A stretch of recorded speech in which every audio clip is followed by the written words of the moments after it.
Hello everyone, welcome to Personal Tutor. This is me Priyanshi.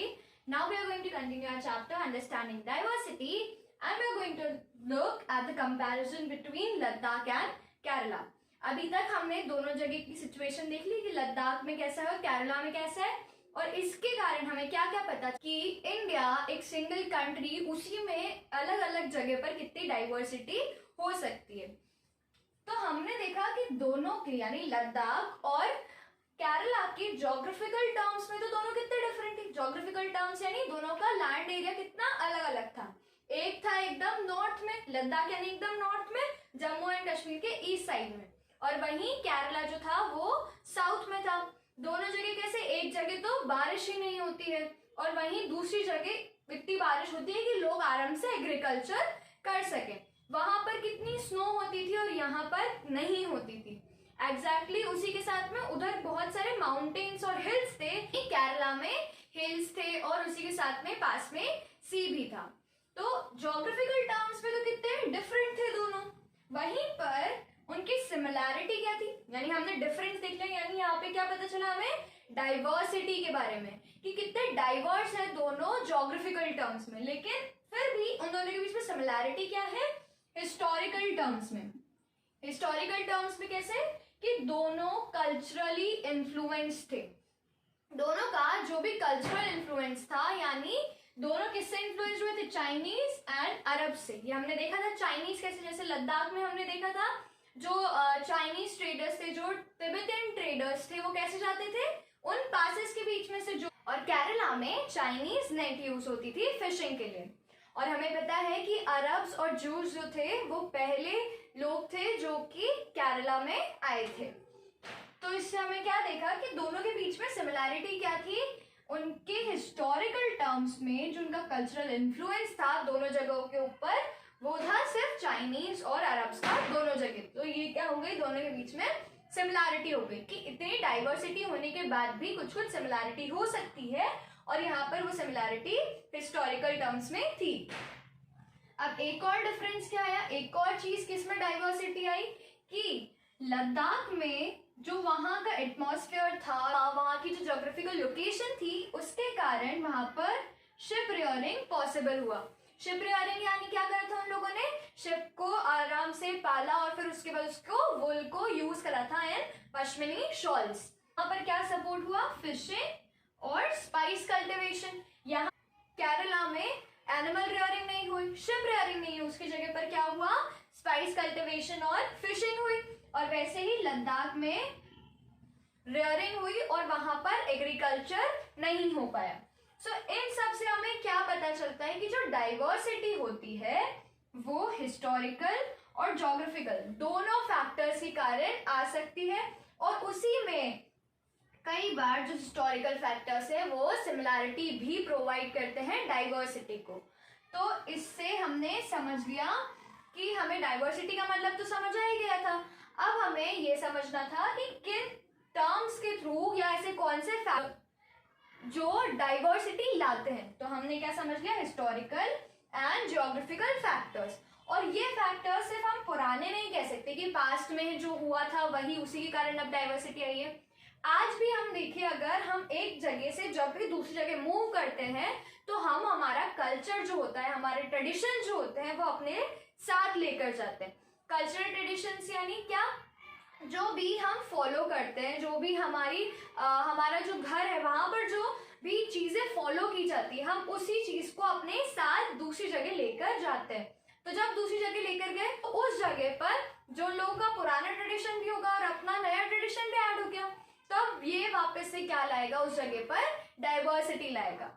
हमने केरला और कर्नाटका के बीच में कंपैरिजन करके ये समझ लिया कि डाइवर्सिटी किन किन कारण से आ सकती है और डाइवर्सिटी में भी सिमिलैरिटी किन कारण से आ सकती है। So now will see unity in diversity. Okay, so now will see unity in diversity. अभी हमने डाइवर्सिटी का मतलब तो समझ लिया, अब यूनिटी मतलब क्या होता है। यूनिटी मतलब होता है जब हम सब एक साथ रहकर जो भी काम होता है सब एक साथ करते हैं, उसको हम बोलते हैं यूनिटी। तो इसका मतलब क्या हुआ कि इतने सारे डिफरेंसेस के बाद भी हम यूनिटी में रहेंगे, हम एक साथ रहेंगे। और जो भी काम होगा एक साथ करेंगे। तो इंडिया में ये जो डाइवर्सिटी है, ये जो डिफरेंसेस है, ये इसको स्ट्रेंथ प्रोवाइड करते हैं। स्ट्रेंथ कैसे? जैसे इतने सारे लोग हैं तो भले किसी भी कल्चर के हो, किसी भी रिलीजन के हो, कोई भी लैंग्वेज बोलते हो, कैसे भी रहते हो, सब मिलकर इसको हमारा जो नेशन है, हमारा जो इंडिया है, उसको स्ट्रेंथ प्रोवाइड करती है। क्योंकि इतने सारे लोग हैं, भले ही वो कहीं के भी हो, लेकिन वो जब सब एक साथ आ जाते हैं, so they think that they all are united, they all are the citizens of India. जब हम एक साथ आ जाते हैं तो हम क्या सोचते हैं? हम इंडियन सिटीजन्स हैं। और यही जो थिंकिंग है ये प्रोवाइड करती है स्ट्रेंथ और यूनिटी टू इंडिया। यानी इतनी डाइवर्सिटी होने के बाद भी ये जो डाइवर्सिटी है यही इंडिया की स्ट्रेंथ बनता है। यानी इतने डिफरेंसेस ही होते हैं जो स्ट्रेंथ लेकर आते हैं हमारे नेशन के लिए। अब ये कैसे कि जब ब्रिटिशर्स का रूल था इंडिया में हम जैसे अभी रह रहे हैं, उसके पहले इंडिया में ब्रिटिशर्स यानी जो ब्रिटिश में रहने वाले थे, जो इंग्लैंड में रहने वाले थे, उन्होंने हमारे इंडिया पर रूल करा था बहुत टाइम तक। यानी पूरे इंडिया पर किसका रूल था? सिर्फ वो यूरोपियंस जो थे, वो जो इंग्लैंड के रहने वाले थे, जो ब्रिटिशर्स थे, उनका रूल था। तो जब ये ब्रिटिशर्स इंडिया पर रूल करते थे, उस टाइम पर ये इंडियंस को बहुत ज्यादा ऑपरेस करते थे। यानी उनको कोई भी काम, जो भी काम होता था, उसके लिए ये उनको ऑर्डर करते थे कि तुम हम जो बोल रहे हैं वही करो। सो इंडियंस क्या करते थे? अगर किसी को भी आप ऐसे दबाओगे तो वो क्या कोशिश करेगा कि आप यहाँ वहां से जिस भी जगह पर हो वहां से चले जाओ। तो वैसे ही इंडियंस भी यही चाहते थे कि ब्रिटिशर्स इंडिया छोड़कर चले जाएं। उसके लिए क्या किया गया कि जितने भी पीपल थे इंडिया के, भले ही वो अलग अलग कल्चर के थे, रिलीजन के थे, अलग अलग रीजन्स के थे, यानी रीजन्स यानी अलग अलग स्टेट के थे, भले ही वो कहीं के भी थे, लेकिन वो इंडियंस थे। और इसीलिए उन सब ने मिलकर, भले इतनी सारी डाइवर्सिटी थी, इन सब ने मिलकर अपोज करा ब्रिटिशर्स को। और एक बार के लिए ब्रिटिशर्स को लगा भी था कि इंडिया में इतनी डाइवर्सिटी है, सो हम उनको बहुत इजीली डिवाइड कर देंगे और आराम से डिवाइड कर कर रूल करेंगे। लेकिन तब इंडियंस ने उनको ये बता दिया कि हम भले ही इतने डिफरेंट होंगे but still we can live in unity. ये उनको बता दिया कि हम भले ही इतने अलग हैं, हम भले ही इतने डिफरेंट हैं एक दूसरे से, लेकिन फिर भी we all are Indians and we are still United.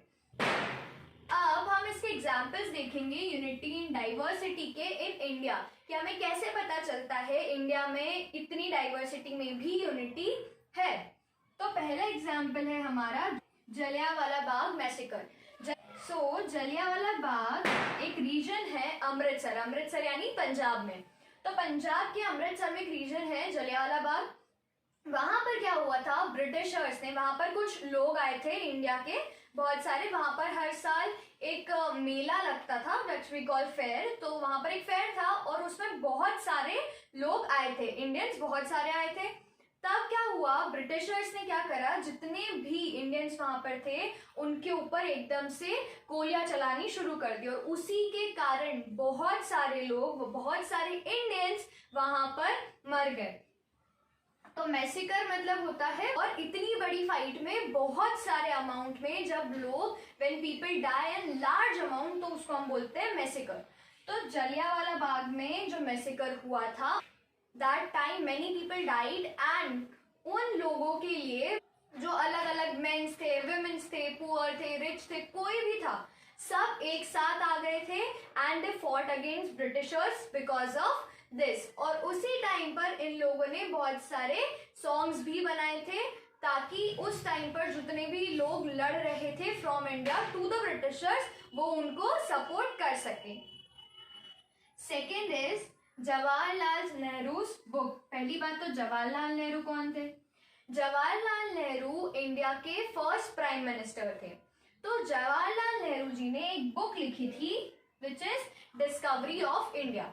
इनकी जो बुक थी, इनमें लिखा था कि इंडिया में जो यूनिटी है वो हमने किसी पर इम्पोज नहीं करी है, यूनिटी इंडिया में किसी ने ऊपर से डाली नहीं है, वो पहले से ही लोगों में उनके अंदर है। जो डाइवर्सिटी है इंडिया की, वो उसको स्ट्रेंथ प्रोवाइड करती है और ये लोगों के अंदर पहले से ही एक फीलिंग है of unity. And Jawaharlal Nehru coined the term unity in diversity, यानी ये जो फ्रेज है यूनिटी इन डाइवर्सिटी, वो किसने दिया था? जवाहरलाल नेहरू ने। अब हमारा तीसरा एग्जाम्पल है सॉन्ग्स और सिंबल्स। जो इंडिपेंडेंस के पहले, यानी जब ब्रिटिशर्स थे इंडिया में, उस टाइम पर जो सॉन्ग्स और सिंबल्स यूज किए जाते थे, वो भी बताते थे कि किस तरह से पूरा इंडिया, जितने भी लोग हैं यहाँ रहने वाले, वो उस डाइवर्सिटी को रिस्पेक्ट करते हैं और वहां पर रहने वाले सभी लोगों के बीच में किस तरह से यूनिटी है। तो सॉन्ग्स जैसे हमारा जो नेशनल एंथम, हमारा नेशनल एंथम किसने लिखा है? रविंद्रनाथ टैगोर। हमारा नेशनल एंथम क्या है इंडिया का? जन गण मन। तो उसमें हमने बहुत सारी चीजें ऐसी सुनी है, जैसे कि आता है पंजाब, सिंध, ये वाले जो वर्ड्स हैं, यानी उसमें बहुत स्पेसिफाई करे हुए हैं कि एरियाज, भले ये कोई सा भी एरिया हो इंडिया का, सारे पार्ट्स एक साथ हैं, we all are together and we are united even in a diverse nation. और उसी के साथ सिंबल्स में जैसे हमारा फ्लैग हो गया, इंडियन फ्लैग जो था वो बेसिकली यूज किया जाता था as a symbol of protest against Britishers. Britishers के अगेंस्ट हम उनसे लड़ रहे हैं, हम ब्रिटिशर्स के अगेंस्ट है, ये कैसे दिखाते थे? थ्रू डिफरेंट सिंबल्स, और उसमें से एक सिंबल था हमारा इंडियन फ्लैग। अब हमारा फ्लैग क्या बहुत सारी अलग अलग चीजें दिखाता था, जैसे वो स्ट्रेंथ बताता था, पीस बताता था, ऐसे ही वो कई बार हमें ये भी दिखाता था कि इतनी सारी डाइवर्सिटी है, स्टिल वी हैव यूनिटी। तो यही सब जो है, ये जितनी भी चीजें हैं, ये प्रोवाइड करती है हमें एक व्यू कि किस तरह से इंडिया एक नेशन है जहां पर हाँ डाइवर्सिटी होने के बाद भी यूनिटी है, and that's why we call India as a nation with unity in diversity. So here your chapter ends. Still, if you have any doubt related to this chapter, you can ask us in the comment section. See you in the next chapter. Till then, bye bye, take care.